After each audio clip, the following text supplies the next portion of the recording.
नमस्ते छात्रों, हिंदी के तसिका में आपका सभी का स्वागत है। इससे पहले मेरे चैनल को सब्सक्राइब कीजिए और बेल आइकॉन पर क्लिक कीजिए। इससे मेरे सभी वीडियो का नोटिफिकेशन आपको मिल जाएगा। नमस्ते छात्रों, हिंदी के तसिका में आपका सभी का स्वागत है।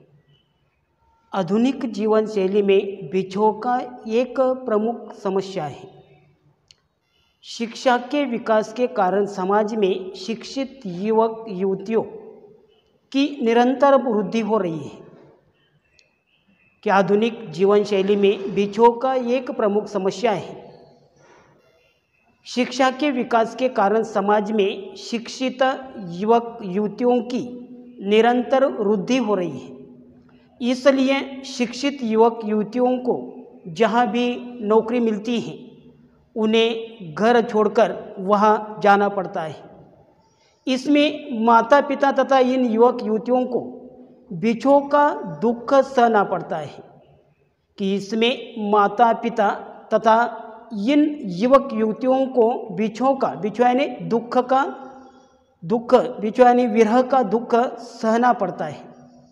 कि प्रस्तुत काव्य में इस विरह के दुख और उससे जूझने का सुंदर चित्रण किया गया है। कि प्रस्तुत कविता में इस बिछोह के दुख और उससे जूझने का सुंदर चित्रण किया गया है। तो कविता का शीर्षक है प्रेरणा। कि यह त्रिवेणी है और यह त्रिवेणी त्रिपुरारी जी ने लिखी है। कि 3 पंक्तियों का समूह है और इसलिए इस कविता को त्रिवेणी कहा गया है। तो मैं कवि का परिचय पढ़ता हूँ। त्रिपुरारी जी का जन्म 5 सितंबर 1988 को समस्तीपुर बिहार में हुआ। कि त्रिपुरा जी का जन्म 5 सितंबर 1988 को समस्तीपुर बिहार में हुआ। आपकी प्रारंभिक शिक्षा घटना से प्रारंभिक शिक्षा है पटना से, स्नातक शिक्षा दिल्ली से तथा स्नातकोत्तर शिक्षा हिसार से हुई है। दिल्ली विश्वविद्यालय में अध्यापन का कार्य करने के पश्चात दिल्ली विश्वविद्यालय में अध्यापन कार्य करने के पश्चात वर्तमान में आप फिल्म दूरदर्शन के लिए लेखन कार्य कर रहे हैं। त्रिवेणी की रचयिता के रूप में आपकी पहचान है। कि लेखक कवि की त्रिपुरारी जी की त्रिवेणी के रचयिता के रूप में आपकी पहचान है। कल्पना की भावभूमि पर यथार्थ के बीज बोते हुए कल्पना के भाव बीज यथार्थ के भावभूमि पर यथार्थ के बीज बोते हुए उम्मीदों की फसल तैयार करना आपकी रचनाओं का मुख्य उद्देश्य है। कवि की प्रमुख कृतियाँ हैं। नींद की नदी यह उनका कविता संग्रह है। नॉर्थ कैंपस उनका कहानी संग्रह है।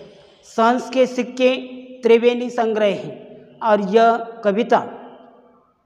यह सांस के सिक्के इस त्रिवेणी संग्रह से ली गई है। काव्य प्रकार है। त्रिवेणी एक नए प्रकार के रूप में साहित्य क्षेत्र में तेजी से अपना स्थान बना रही है। त्रिवेणी 3 पंक्तियों का मुक्त छंद है। कि त्रिवेणी एक नए काव्य प्रकार के रूप में साहित्य क्षेत्र में तेजी से अपना स्थान बना रही है। त्रिवेणी यानी 3 पंक्तियों का मुक्त छंद।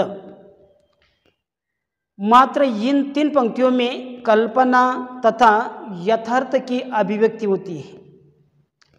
इसकी पहली और दूसरी पंक्तियों में भाव और विचार स्पष्ट रूप से झलकते हैं।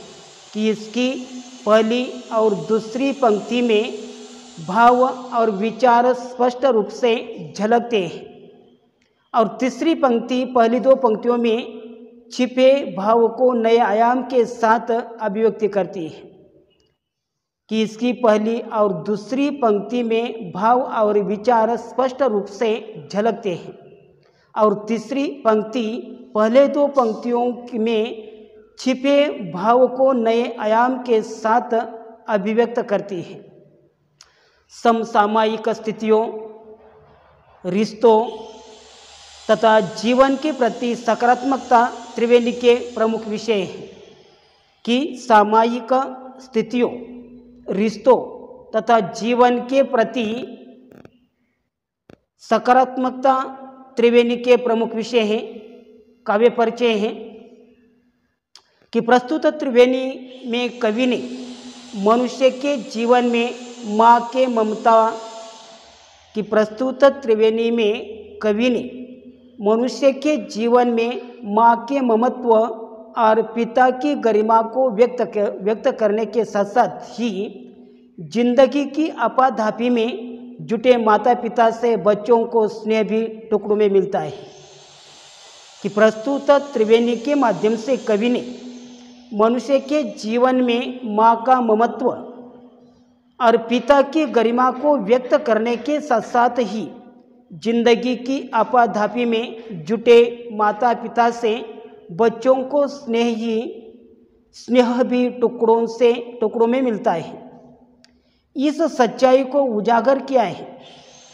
निराशा के बादलों के बीच आशा का संचार करते हुए कवि कहते हैं कि ठोकर खाकर जीने की कला जो सीख लेता है, कि ठोकर खाकर जीने की कला जो सीख लेता है दुनिया में उसी की जय जयकार होती है। सुख दुख की स्थिति में स्थिर रहना ही आधुनिक मनुष्य की सही पहचान है कि दुख की स्थिति में स्थिर रहना ही मनुष्य की सही पहचान है। कि प्रस्तुत कविता में कवि ने माँ की ममता और पिता की गरिमा के साथ साथ आधुनिक नौकर पेशा की प्रस्तुत पंक्तियों में प्रस्तुत कविता में कवि ने माँ की ममता और पिता की गरिमा के साथ साथ आधुनिक नौकरी पेशा पति पत्नी के बच्चों को टुकड़े में मिलने वाले प्यार स्नेह का चित्रण किया गया है। इसके अतिरिक्त उन्होंने लोगों को ठोकर खाकर जीने की कला सीखने, सुख दुख दोनों स्थितियों में स्थिर रहना आदि के साथ साथ मुश्किल से मुश्किल घड़ी में भी उम्मीदों का दामन पकड़कर जीने का सलाह इस कविता के माध्यम से दिया गया है। कि इस कविता के माध्यम से कि कवि ने कहा है कि इसके अतिरिक्त उन्होंने लोगों को ठोकर खाकर जीने की कला सीखने, सुख दुख दोनों स्थितियों में स्थिर रहने आदि के साथ साथ मुश्किल से मुश्किल घड़ी में भी उम्मीदा का दमन पकड़कर जीने की सलाह इस त्रिवेणी के माध्यम से कवि ने दी गई है। तो छात्रों, मैं कविता की पंक्तियाँ पढ़ता हूँ। माँ मेरी बेवजह ही रोती है, बेवजह यानी बिना किसी कारण। माँ मेरी बेवजह ही रोती है, फ़ोन पर जब भी बात होती है, फ़ोन पर जब भी बात होती है, फ़ोन रखने पर मैं भी रोता हूँ। फिर से देखिए, माँ मेरी बेवजह ही रोती है, फ़ोन पर जब भी बात होती है, फ़ोन रखने पर मैं भी रोता हूँ। माँ मेरी बेवजह ही रोती है, फ़ोन पर जब भी बात होती है, फ़ोन रखने पर मैं भी रोता हूँ। कि इस पंक्तियों में कठिन शब्दार्थ है बेवजह यानी बिना किसी कारण से।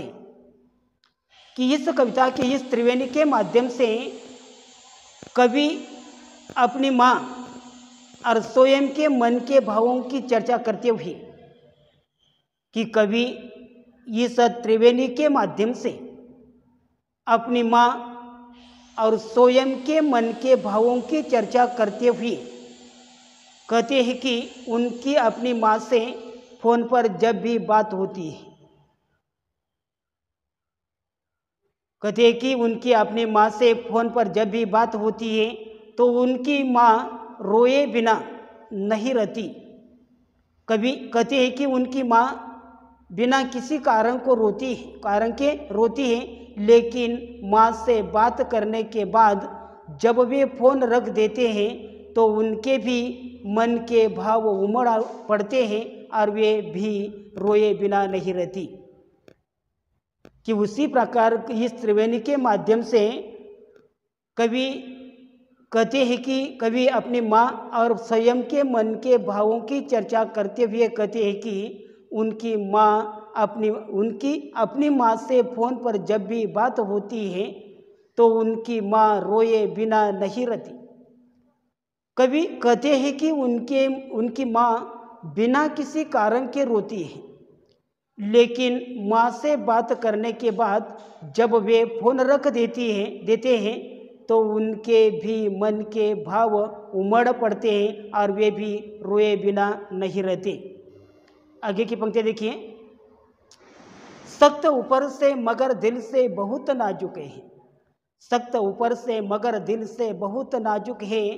चोट लगती है मुझे और वह तड़प उठते हैं, चोट लगती है मुझे और वह तड़प उठते हैं। हर पिता में ही कई माँ भी छुपी होती है, हर पिता में ही कोई माँ भी छिपी होती है। हर पिता में ही कोई माँ भी छुपी होती है। इस पंक्ति में कठिन शब्दार्थ है सख्त, कठोर, नाजुक, कोमल, सुकुमार, तड़पना, पीड़ा के साथ, पीड़ा के कारण छटपटाना, कि पीड़ा के कारण छटपटाना। पहला कठिन शब्दार्थ है सख्त, कठोर, नाजुक, कोमल, सुकुमार, तड़पना, पीड़ा के कारण छटपटाना। इस त्रिवेणी के माध्यम से कवि कहते हैं कि पिता के कोमल दिल की बात करते हुए कहते हैं कि इस त्रिवेणी के माध्यम से कवि पिता के कोमल दिल की बात करते हुए कहते हैं कि हर पिता में छुपे तौर पर एक माँ की ममता भी होती है, कि हर पिता में छुपे तौर पर एक माँ की ममता भी होती है। अपने बालक को कष्ट में देखकर उसका दिल भी तड़प उठता है। कवि कहते हैं कि पिता ऊपर से देखने में सख्त लग सकता है, हर पिता का दिल बहुत नाजुक होता है, बच्चों को आहत होता हुआ वह नहीं देख सकता। कि इस त्रिवेणी के माध्यम से कवि पिता के कोमल हृदय की बात करते हुए कहते हैं कि हर पिता में छुपे तौर पर एक माँ की ममता भी होती है। अपने बालक को कष्ट में देखकर उसका दिल भी तड़प उठता है। कवि कहते हैं कि पिता ऊपर से देखने में सख्त लगता है, पर पिता का दिल बहुत नाजुक होता है, बच्चों को आहत होता हुआ वह नहीं देखता, उसे बहुत दुख होता है। और उसी प्रकार इस त्रिवेणी के माध्यम से पिता के कोमल हृदय की बात करते हुए कवि कहते हैं। आगे की पंक्ति देखिए, आगे की त्रिवेणी देखिए, त्रिवेणी नंबर 3। मेरे ऑफिस में महीनों से मेरी दिन की शिफ्ट, मेरे ऑफिस में महीनों से मेरी दिन की शिफ्ट, तेरे ऑफिस में महीनों से तेरी रात की शिफ्ट, तेरे ऑफिस में महीनों से तेरी रात की शिफ्ट। नन्हे बच्चों को तो टुकड़ों में मिला है माँ बाप, नन्हे बच्चों को तो टुकड़ों में मिला है माँ बाप।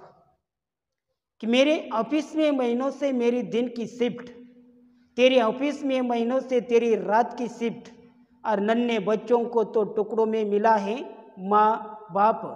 कि इस पंक्तियों के माध्यम से, इस त्रिवेणी के माध्यम से कवि आधुनिक नौकरी पेशा पति पत्नी की ऑफिस में अलग अलग शिफ्ट होने के कारण, कि इस त्रिवेणी के माध्यम से कवि कहते हैं कि कि आधुनिक नौकरी पेशा पति पत्नी की ऑफिस में अलग अलग शिफ्ट होने के कारण एक साथ अपने नन्हे बच्चों से न मिल पाने की असमर्थता की चर्चा करते हुए कहते हैं कि इस त्रिवेणी के माध्यम से कवि आधुनिक नौकर पेशा पति पत्नी की ऑफिस में अलग अलग शिफ्ट होने के कारण एक साथ अपने नन्हे बच्चों से न मिल पाने की असमर्थता की चर्चा करते हुए कहते हैं कि पति की महीनों में दिन की शिफ्ट और पत्नी की महीनों में रात की शिफ्ट होने के कारण वे एक साथ अपने नन्हे बच्चों से नहीं मिल पाते। अपनी इस विवशता के बारे में सोचते हुए उन्हें लगता है कि उनके नन्हे बच्चों को माँ बाप जैसे टुकड़ों में मिले हों, अर्थात दिन में बच्चों के साथ तो रात को उनके साथ पिता रहता है, कि उसी प्रकार ये सब पंक्तियों के माध्यम से कभी कहते कि आधुनिक नौकर पेशी पति पत्नी की ऑफिस में अलग अलग शिफ्ट होने के कारण एक साथ अपने नन्हे बच्चों से न मिल पाने की असमर्थता की चर्चा करते हुए कहते हैं कि पति की महीनों दिन की शिफ्ट और पत्नी की महीनों रात की शिफ्ट होने के कारण वे एक साथ अपने नन्हे बच्चों से नहीं मिल पाते। अपनी इस व्यवस्था के बारे में सोचते हुए उन्हें लगता है कि उन्हें नन्हे बच्चों को माँ बाप जैसे टुकड़ों में मिले हो, अर्थात दिन में बच्चों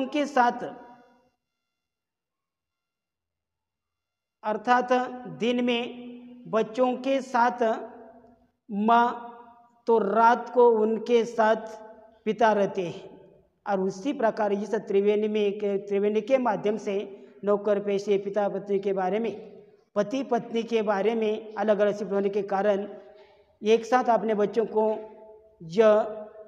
बच्चों से न मिल पाने की असमर्थता का चर्चा करते हुए कवि कहते हैं कि माँ से दूर रहने वाला नौकर पेशी बेटा अपनी माँ को जब फोन करता है तो माँ कुछ बोलने के बजाय रोने लगती है। कि माँ से दूर रहने वाला नौकर पेशी बेटा अपनी माँ को जब फोन करता है तो माँ कुछ बोलने के बजाय रोने लगती है। हालांकि रोने का कोई कारण नहीं होता, पर उसकी सिसकियाँ रुकती नहीं है। रोने का कारण कोई नहीं होता पर उसकी सिसकियाँ रुकती नहीं। बाद में बेटा भी रोए बिना नहीं रहता, पर वह इस समस्या का सामना करता है और बिछो